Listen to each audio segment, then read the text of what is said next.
In 1950, Peter Baxandall designed a circuit that we now refer to today as the Bax EQ. And today we're going to be looking at one designed by XQP. And look, you don't have to do it, but it'd be a whole lot cooler if you did. Please hit the like button, subscribe to my channel, and also leave a comment below. Let me know what you think of the XQP lineup.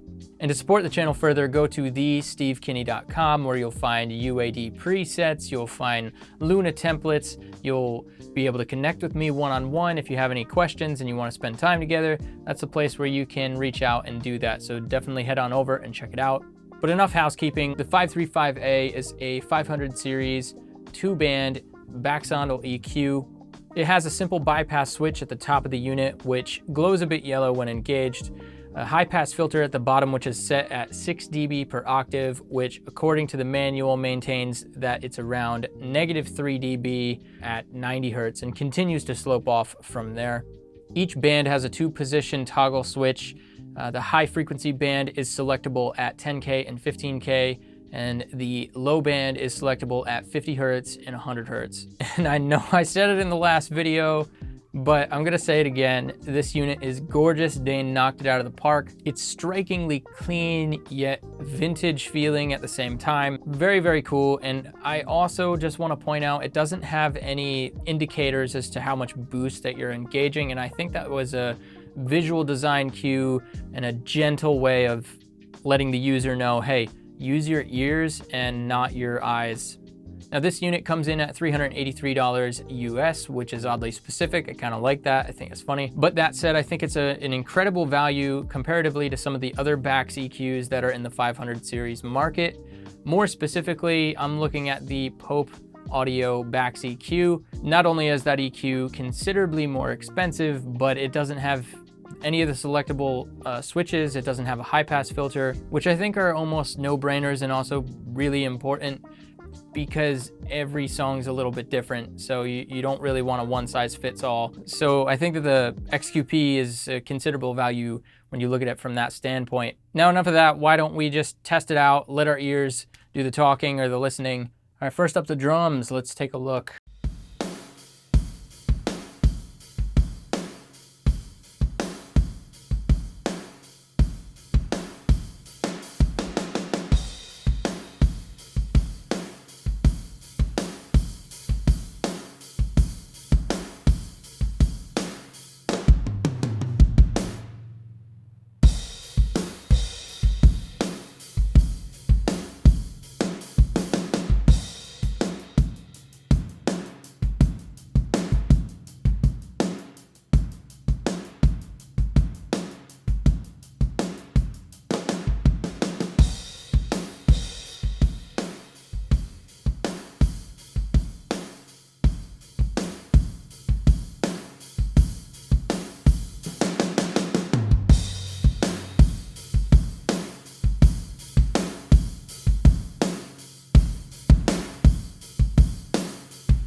Redlining a bit in a cool way, which is pretty sweet.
Sweet.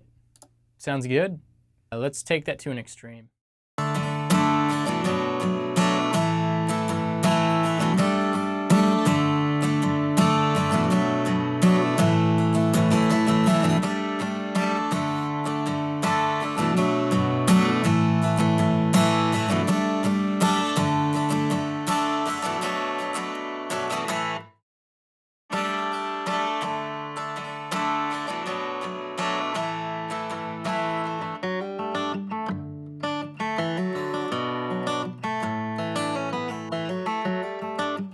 Whew, yeah, that's good. I like it.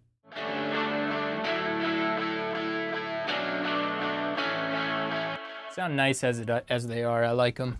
Maybe a little bit of mid-range, too much mid-range, maybe a hair.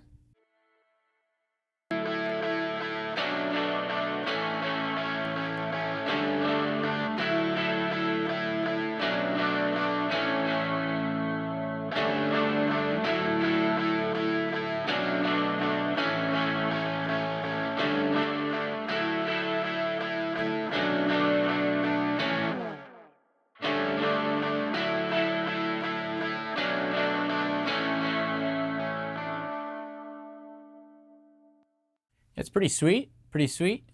Let's go extreme with the drums now.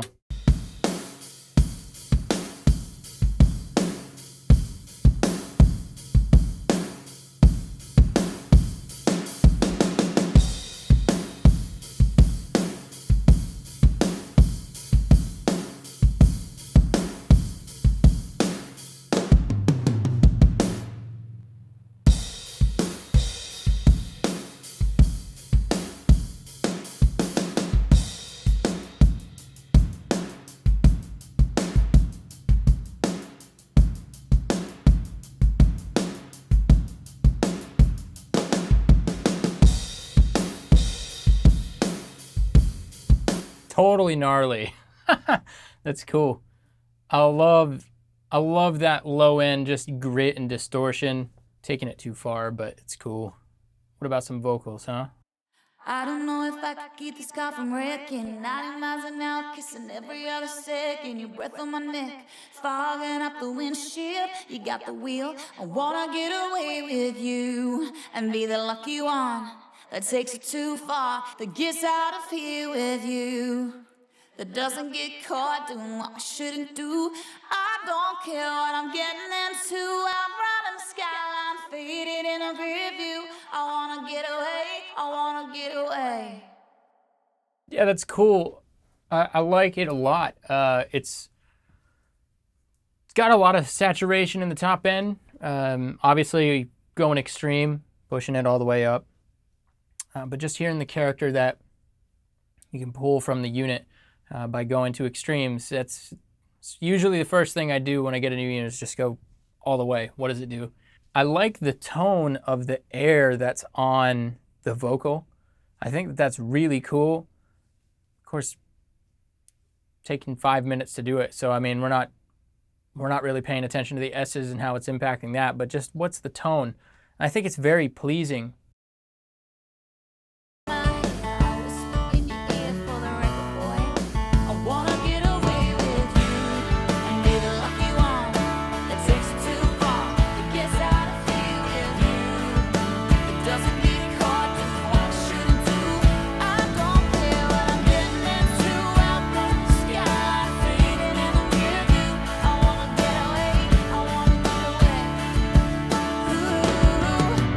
Wanna get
Again, nasty, awesome, love it.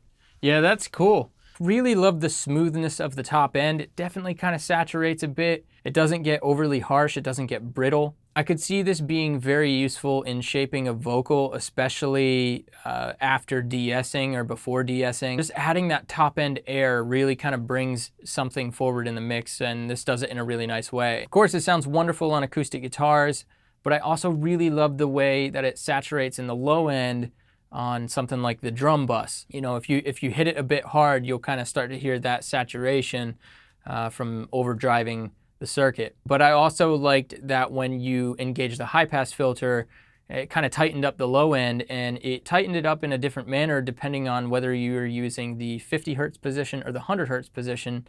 So I like that. That gives you some more tonal options when you're kind of shaping the sound. One thing that I think this unit misses on is a stepped toggle switch or a stepped knob for total recall during mixing. When you're setting your EQ moves on either side, just use your ears. You're not really going to run into any weird problems from it. If you're ever going to need to do any sort of recall later on, just be really specific with your notes. This isn't the first EQ to have completely variable knobs, and it won't be the last, so it's not the end of the world, but it would have been a nice touch to have like a lot of little mini incremental steps. I don't know what the hang up there is with those. It might be like a physical space thing in the 500 series as well. So again, I'm not going to really knock it for that, but something that I noticed that I kind of thought about it'd be really cool if it had. This unit is exactly what I've been looking for. I think that the price is right for these things, but more importantly, the sound is right. I think the top end's incredibly smooth, even though it shimmers when you start to really crank it. So it's gorgeous sounding, really. I truly love it. Guys, if you haven't done so since the first XQP video, don't sleep on them. Go check them out now. Go check them out today.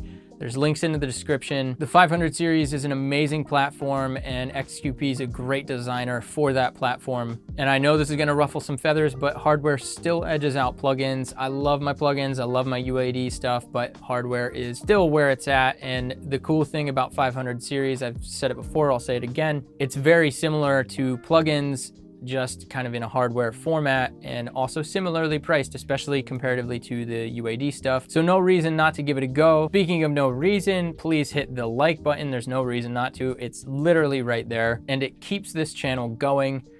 So I greatly appreciate it. For all things UAD and Luna, and I promise I'm gonna have more videos on UAD and Luna very shortly. I'll see you guys on the next video. Cheers.